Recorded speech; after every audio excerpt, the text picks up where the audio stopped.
Hey, happy Friday. I know you were not expecting me to put out an episode today, but this is my Black Friday gift to you. So since you have this free gift now, stay at home. Well, I guess you're going to stay at home anyways. Close your computer. Don't go shopping. You guys have them free. Enjoy it. Now do what you want to do. I'm not going to stop you from shopping, but I wanted to give you all this gift, this surprise episode. I realized I've booked the rest of this year out already with a bunch of other ideas I had, and I did have a place for this really interesting conversation I had with today's guest. So I thought I'd share it with you all as a bonus episode. So I hope you all had a safe, healthy Thanksgiving with your family, and I hope you enjoy this special episode.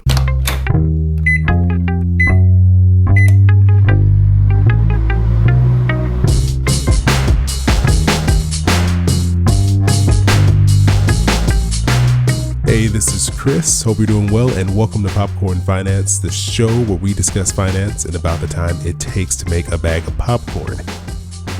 Today I wanted to talk to you all about the fact that we have such a difficult time talking about money.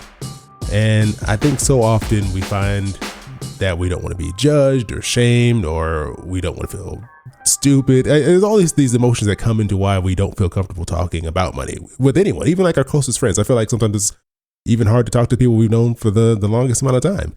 And to help me walk through this conversation, I'm joined by Zena Kumak. How's it going today?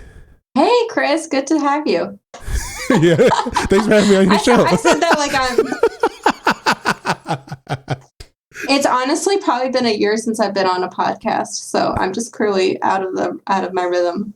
It's okay. Hey, it is a very weird time, and we're going to talk about a very weird topic today.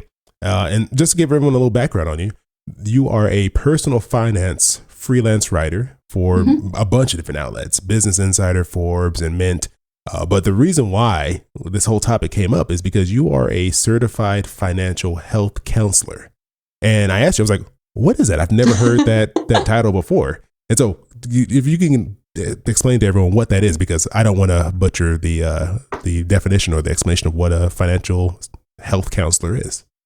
Yeah, so it's basically having that background and that knowledge in personal finance topics like student loans, credit cards, building a credit score, all that general personal finance knowledge, and being able to talk to people with empathy, with understanding, and helping them break down the barriers of communication so they're not scared to share, how much student loan debt they have, how much credit card debt they have, because money is one of the last taboos. People don't mind talking about politics.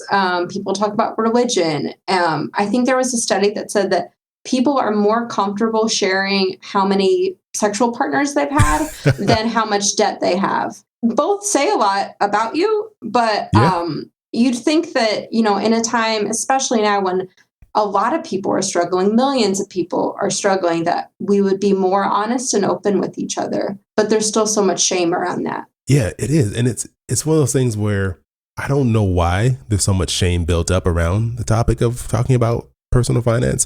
When you've spoken with people, what ends up coming out of those conversations? What is the reason you found that people are so hesitant to talk about what's going on with their finances? I honestly think a big part of it is that people feel that they should be doing better than they are, or that they should have achieved something. I had a client who was making six figures, and here in Indianapolis, making six figures is a great salary. Even if you're single, it's enough money to live on. And she was living paycheck to paycheck. And she was someone who I tried to help her and show her, where she could cut back and some strategies. She kind of felt like, well, I work hard. I earn a good living. I have a good salary. I deserve the BMW, the penthouse apartment, the subscription services, all these things. And so I think it's a combination of people thinking I shouldn't be in this position and just not wanting to admit to themselves where they really are and to ask for help. I think it's hard to look at yourself and admit that maybe you're not where you thought you should be, or you've made some mistakes. And I found that too when I've talked to some people who will be open with me about money, because I try to be open and say this is what's going on with me, this is what I've dealt with. That a lot of times that's what they tell me is that I feel like I should be in a better place. Mm-hmm. I feel like I've made some bad decisions, and I've set myself back, and I'm just this is it. I've ruined everything. and this is where I'm going to be for the rest of my life. And it's that overwhelming shame that kind of makes us lock ourselves away and not want to talk about any of this. It's this big monster that's hiding in your closet. And I think people just think it's too overwhelming and it's too much to handle.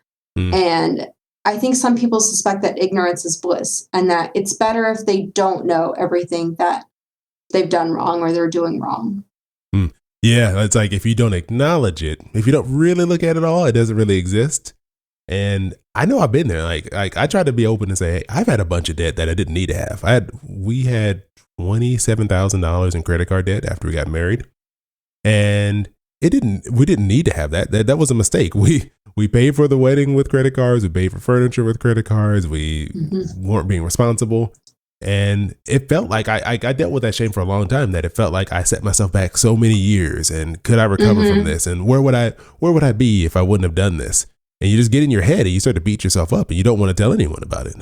And shame is not a motivating factor. No. It's been proven, whether you're trying to lose weight or save money, whatever goal you have, beating yourself up does not motivate you. But it's so hard to get out of that cycle, especially if you're not asking for help from outside sources. If you're overthinking it in your mind and just beating yourself up, you're not going to want to do better. So what do you suggest? Like if someone's stuck in their head and they're like, I'm horrible, I've done all these mistakes. What like you're just in this hole of just despair and shame.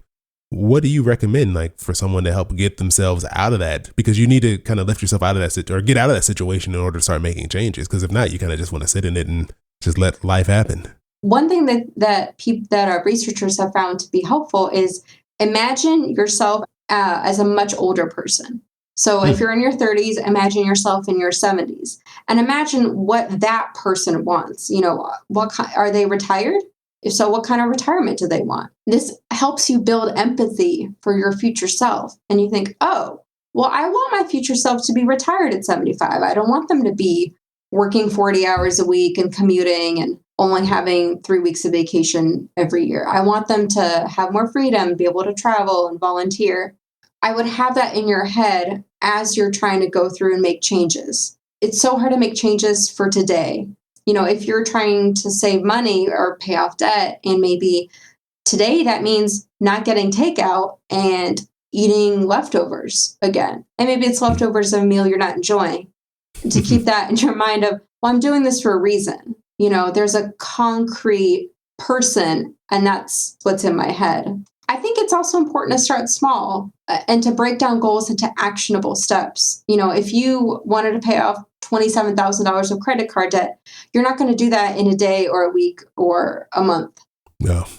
But what you could do is say, okay, well, can I transfer some of that debt onto a card with 0% interest and maybe save some money that way? Can I get a personal loan at a lower interest rate? These are all tangible things that you can do. And I think that's what really trips people up, is that pay off debt is this really big, scary goal that is hard to quantify. So I always like to tell people to make SMART goals, specific, measurable, actionable, time-related, and relevant goals. So if we're trying to pay off credit card debt, see if there are any expenses you can cut, see if you can get a lower interest rate, see if you can trim your budget a little bit. But I think what goes along with that is you have to let go of what happened in the past. That money is spent, it's gone. But what can you do today and tomorrow to set yourself up for a better future? No, I love that. That is a great way to think about that. Now, I really love the point you mentioned about thinking of your future self as like a different person, because it made me think, like, I'm 33 right now. Me at 15 is a completely different person. We're not even the same person, two different people. Yeah. And it's almost like that you in the future, your old retired self, or you're hopefully the person you want to be retired and relaxing, that's a different person. They're going to be, you're not going to be the same now as you were, 40, 50 years in the future. And so it's like, how would you want that person to be taken care of? How would you want that person to be treated, and kind of looking out for your future self and not making it about the you right now? Because it's easy to get stuck in, the right now and dealing with all the nonsense we have to deal with. if you're having trouble with that scenario, think about your grandparents, think about your parents, think about what kind of retirement they had or what their senior years were like. There's a lot of seniors living in poverty who have to work until their 70s. And just imagining, a real older person, I think that can also make it more real if you're having trouble envisioning yourself when you're older. Yeah. And if you're like, I'm never going to be old. If you're one of those people that's like, okay, think about someone else you'd want to have taken care of. And how would you help that person? How would you help that person out? Like if your parents or grandparents were struggling, you would want to help them out. You would do what you could. And if you're married, imagine your spouse older. Like, what do you want for them? If you are married to someone who works a stressful job, or maybe it's manual labor, how do you want them to be taken care of when they're older? Yeah, exactly. Because, we want the best for everyone else. We should also want it for ourselves. And maybe that'll help get us out of that pit of despair. That's what I'm going to call it, the pit of despair. That's what it felt like. I know when we were dealing with that, I felt like I was in the pit of despair. I just hated every moment of it and felt like it would never end. And sometimes, you need a little help breaking yourself out of that. For sure. Zena, if people want to hear more of this great information from you, if they want to reach out to you or connect with you in different ways, what's the best way for them to do that? The best way is for them to go on my website, consciouscoins.com, and they can schedule a free 15-minute coaching call with me or sign up for a paid session. They can follow me on Instagram and Twitter at Zena Kumach. And I like to dispense money advice there regularly for free, no charge. And shoot me a message if you have a specific question. I'd love to help. And I've known Zena for a while now. I like you much better now that you're not a Laker fan. But it's been a long time coming, and it's great to finally have you on the show.